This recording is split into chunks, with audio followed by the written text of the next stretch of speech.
El dinero digital es la mayor ilusión del siglo XXI. Creemos que los números en una pantalla son reales hasta que desaparecen. 2.000 millones de euros se evaporaron de las cuentas de Wirecard, dejando tras de sí un vacío que ni siquiera los auditores más brillantes pudieron explicar en las sombras. Bienvenidos al archivo subterráneo de Poder y Ruina. Hoy abrimos el dossier 13, la autopsia de Wirecard. Lo que comenzó como una humilde pasarela de pagos se transformó en la joya de la corona tecnológica europea antes de revelar que su núcleo era pura y absoluta nada. Jan Marsalek no era un ejecutivo común, era un fantasma que caminaba entre los servicios de inteligencia y los rascacielos de Múnich. Veremos cómo un hombre sin rastro logró engañar al sistema financiero global mientras el mundo entero aplaudía su falso y arrogante ascenso. En el mundo de Wirecard, la verdad era un error de software. 2.000 millones de euros que se suponía estaban en cuentas en Filipinas nunca existieron. Eran solo bits y bytes en un balance contable diseñado para deslumbrar a los inversores hambrientos de crecimiento infinito y ganancias rápidas. Los auditores de Ernst & Young pasaron años mirando hacia otro lado mientras el castillo de naipes crecía. No fue falta de inteligencia, fue complicidad silenciosa. En este dossier, diseccionamos cómo el prestigio se convirtió en la venda que impidió ver el fraude más grande de la historia alemana moderna. La caída de Wirecard no fue un accidente, fue una demolición controlada que falló. Cuando el Financial Times empezó a hacer preguntas incómodas, la empresa respondió con espionaje y amenazas legales. Pero la verdad es un virus que no se puede eliminar con un simple comando de borrado digital. El fraude de Wirecard infectó cada rincón de la economía digital, desde transacciones falsas hasta adquisiciones infladas en el sudeste asiático y Latinoamérica. Cada movimiento estaba diseñado para ocultar el vacío central de una empresa que procesaba billones de dólares en transacciones que, en realidad, eran solo humo. El escape de Jan Marsalek fue la escena final de una película de espías. Mientras las autoridades de Múnich emitían una orden de arresto, él ya estaba en un jet privado hacia Bielorrusia, llevándose consigo los secretos de una red que vinculaba al poder político con el crimen organizado transnacional. ¿Hacia dónde fue el dinero? Esa es la pregunta que atormenta a miles de inversores minoristas que perdieron los ahorros de su vida. El capital se fragmentó en una red de empresas fantasma y cuentas cifradas, demostrando que en la morgue del capitalismo, los pequeños siempre pagan los errores de los grandes. Markus Braun, el CEO que se creía el Steve Jobs de Alemania, terminó en una celda, mientras su imperio se desintegraba en cuestión de días. Su arrogancia fue su mayor pecado, creyendo que podía manipular la realidad contable para siempre, sin que el mercado le cobrara la factura final y definitiva. La infraestructura de Wirecard era un laberinto diseñado para confundir a los reguladores. Cada capa de tecnología ocultaba una nueva capa de engaño. Lo que el mundo veía como innovación, nosotros lo vemos como la ingeniería de un robo masivo, ejecutado con una precisión que desafía cualquier lógica empresarial ética. El valor de Wirecard en la bolsa llegó a ser de 24.000 millones de euros. Era más grande que el Deutsche Bank. Pero el valor no es lo mismo que el precio, y en este mercado, el precio de la mentira se paga con la ruina total de la confianza pública.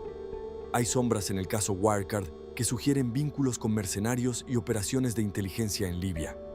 El dinero no solo se robó, se utilizó para financiar agendas oscuras que van mucho más allá de la simple codicia corporativa. Estamos ante una red de poder que no conoce límites morales. Las aplicaciones móviles de Wirecard eran el escaparate de una mentira global. Millones de usuarios confiaban su dinero a una plataforma que, en realidad, era un agujero negro financiero. La digitalización ha facilitado la innovación, pero también ha creado el escondite perfecto para los depredadores de traje y corbata. ¿Cómo pudo el gobierno alemán defender a una empresa criminal durante tanto tiempo? La respuesta es el nacionalismo económico ciego. Querían desesperadamente un gigante tecnológico propio, y en su ceguera, ignoraron todas las alarmas rojas que gritaban que Wirecard era un fraude masivo desde su primer día de existencia. Mientras el mundo miraba las gráficas de crecimiento, Jan Marsalek estaba ocupado cortando los hilos de la realidad. Cada transacción en Asia Era un espejo diseñado para reflejar una riqueza inexistente. La ingeniería del fraude no buscaba crear valor, sino ocultar el vacío absoluto de un imperio construido sobre el aire. Marsalek no era un banquero, era un agente del caos con conexiones que llegaban hasta el Kremlin. El dinero de Wirecard no solo se evaporó, sino que fluyó por túneles oscuros financiando operaciones que ningún auditor se atrevió a cuestionar por miedo a las sombras que vigilaban desde Moscú. En las oficinas de Manila, el rastro se volvía ceniza antes de que los investigadores pudieran siquiera aterrizar. Wirecard utilizaba socios fantasmas para inflar sus ingresos, creando una red de mentiras tan densa que la verdad se sofocaba antes de salir a la luz pública. El engaño era el producto principal. La prensa financiera alemana defendía a su campeón nacional con una ceguera nacionalista aterradora.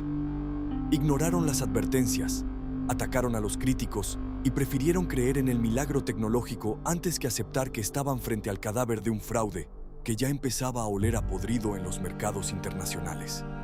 BaFin, el regulador alemán, en lugar de investigar el fraude, persiguió a los periodistas que lo denunciaban. Fue la traición definitiva al sistema. Protegieron al depredador y criminalizaron a los mensajeros de la verdad, permitiendo que Wirecard siguiera desangrando a los inversores minoristas hasta el último segundo de su existencia. El pánico en el Consejo de Administración era una sinfonía de silencios cómplices. Marcus Braun seguía insistiendo en que el dinero existía, mientras los cimientos de su realidad alternativa se desmoronaban bajo el peso de 1.900 millones de euros, que nunca fueron más que una entrada digital en una hoja de cálculo. Cuando los bancos en Filipinas negaron tener el dinero, la máscara cayó finalmente. No había 2.000 millones, no había futuro, solo quedaba el eco de una mentira que había sido validada por la élite política y financiera de Europa durante más de una década de arrogancia y avaricia ciega. Wirecard se declaró insolvente en cuestión de días. Fue el colapso más rápido y vergonzoso de la historia de la bolsa alemana. Las oficinas se convirtieron en escenas del crimen donde los empleados, atónitos, veían cómo sus sueños de grandeza tecnológica se convertían en una investigación criminal global sin precedentes. Marcus Braun fue arrestado, un Steve Jobs caído en desgracia que cambió sus trajes de cuello alto por un uniforme de prisión. Su caída fue la prueba de que el mercado no perdona cuando la realidad finalmente presenta la factura. Pero el verdadero arquitecto de la sombra, Jan Marsalek, ya no estaba allí. La fuga de Marsalek fue un insulto final a la justicia. Mientras los inversores lloraban sus pérdidas, él volaba hacia lo desconocido, escoltado por las mismas sombras que ayudó a financiar. Su desaparición convirtió el caso Wirecard en un thriller de espionaje que todavía hoy humilla a las agencias de seguridad europeas. Para los pequeños ahorradores, Wirecard no fue un escándalo financiero, fue una tragedia personal. Perdieron su jubilación, sus ahorros, su fe en el sistema. En la morgue del capitalismo, los cadáveres más numerosos son siempre los de aquellos que creyeron en las promesas de una élite depredadora y cínica. Los datos de Wirecard contenían secretos que iban más allá del fraude contable. Operaciones de inteligencia, lavado de dinero para regímenes sancionados y manipulación de mercados internacionales. La empresa era un nodo en una red global de corrupción que utilizaba la tecnología como una cortina de humo impenetrable y sofisticada. Los juicios continúan, pero la justicia es un proceso lento que rara vez devuelve el dinero robado.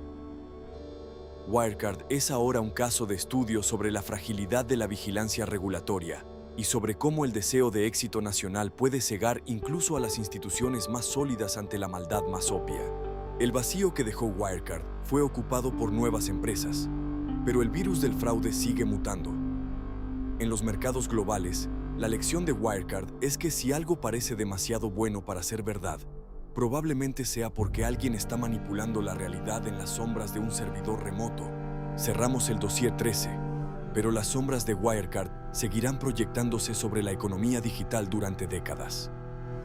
No fue solo un robo de 2.000 millones, fue la demolición de la confianza en la era tecnológica. La digitalización del dinero ha creado un campo de juego perfecto para los ilusionistas financieros. Sin activos físicos que auditar, la mentira se vuelve etérea, invisible y mucho más letal. Wirecard fue el primer gran colapso de esta nueva era. un recordatorio de que el código puede ser un arma de destrucción masiva. La conexión entre el poder político alemán y Wirecard es una herida que todavía supura. Las visitas de altos funcionarios a China para promocionar a la empresa son ahora pruebas de una complicidad que avergüenza a la nación. El nacionalismo económico fue el escudo bajo el cual el fraude prosperó sin límites. No hay nada más frío que el saldo de una cuenta bancaria que ha sido vaciada por la ambición de otros. Detrás de cada millar de euros que Braun y Marsalek presumían, había una familia que no pudo pagar su hipoteca o un jubilado que perdió su dignidad. Esta es la realidad humana de la ruina. Wirecard quedó atrapada en su propia red de mentiras, una reliquia de una era de arrogancia tecnológica que pensó que podía engañar a las leyes de la gravedad financiera. Pero la gravedad siempre gana, y cuanto más alto vuelas con alas de papel, más violento es el impacto contra el suelo de la realidad. Los candados se cierran, pero los secretos de Jan Marsalek siguen flotando en algún lugar del este. Su ausencia es el recordatorio constante de que, en la morgue del capitalismo, los verdaderos carniceros a veces logran escapar de la mesa de autopsia antes de que se enciendan las luces de la sala. El mercado ahora finge haber aprendido la lección, endureciendo las reglas y prometiendo transparencia. Pero la avaricia es una fuerza de la naturaleza que siempre encuentra una nueva grieta. Poder y ruina seguirá aquí, analizando cada colapso, porque la historia del dinero es, en realidad, la historia de la ambición humana desatada. ¿Quién será el próximo gigante en caer? El brillo del oro a menudo oculta la podredumbre interna hasta que es demasiado tarde para salvar los restos. Mantente alerta, mantente escéptico, porque en la sombra de cada unicornio tecnológico puede haber un depredador esperando el momento perfecto para desaparecer con tu futuro. La burbuja de Wirecard estalló con una violencia que todavía resuena en los pasillos del poder en Berlín. No solo fue un error corporativo, fue una falla sistémica que reveló cuán fácil es manipular la percepción de riqueza en un mundo obsesionado con la velocidad y la innovación sin escrúpulos. Hemos terminado la autopsia del dossier 13. La causa de muerte, arrogancia, complicidad y una fe ciega en el vacío digital. Suscríbete para seguir explorando los archivos subterráneos. Poder y ruina. Archivos subterráneos de Latinoamérica y el mundo. El próximo colapso ya está ocurriendo en este preciso momento, y nosotros estaremos allí para diseccionarlo. Mantente en las sombras, donde la verdad es más clara. Hasta la próxima autopsia financiera definitiva y absoluta.